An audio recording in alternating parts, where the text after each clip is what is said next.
Journeyman, 2017 movie made by Paddy Considine, stars himself and Jodie Whittaker.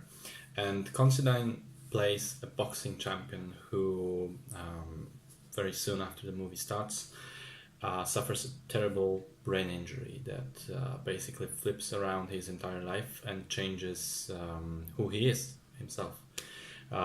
He's no longer capable physically but also mentally, and so on the one hand we get this journey of a broken man that's trying to piece himself back together and to get back to who he was, and on the other hand we have the stories of the people around him, his wife and his friends, who are also impacted by what happened and have different ways of reacting to it and processing it.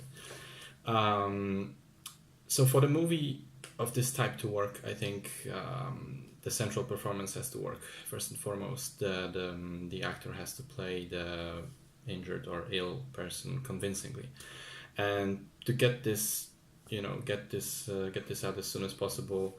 Considine is out of this world. Basically, his performance shines throughout the entire movie. He's totally convincing. He has all those little mannerisms and little things that he does after the brain injury that make his performance all the more convincing. Jodie Whittaker, who plays his wife, she's also really brilliant. The other roles are much smaller, but really none of the actors stand out in the wrong way. So the performances work, and then so that makes the central journey of the character really believable. But also what I found really refreshing was the realistic different ways in which the other people around him in his life process what happened. So you have all those different reactions, from unwavering support from day one to people who basically don't know how to act around him once he's no longer himself, the person that they knew. And I thought that was really sad, but also felt real.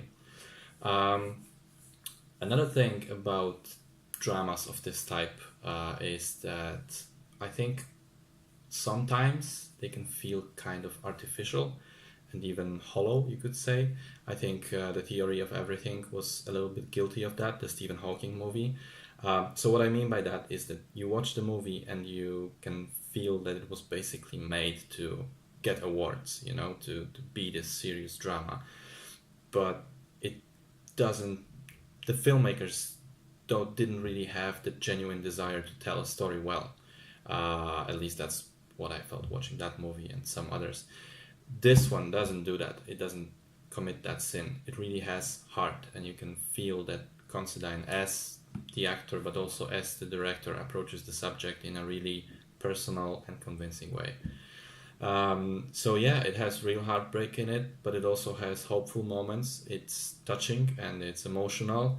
I did shed a couple of tears at times.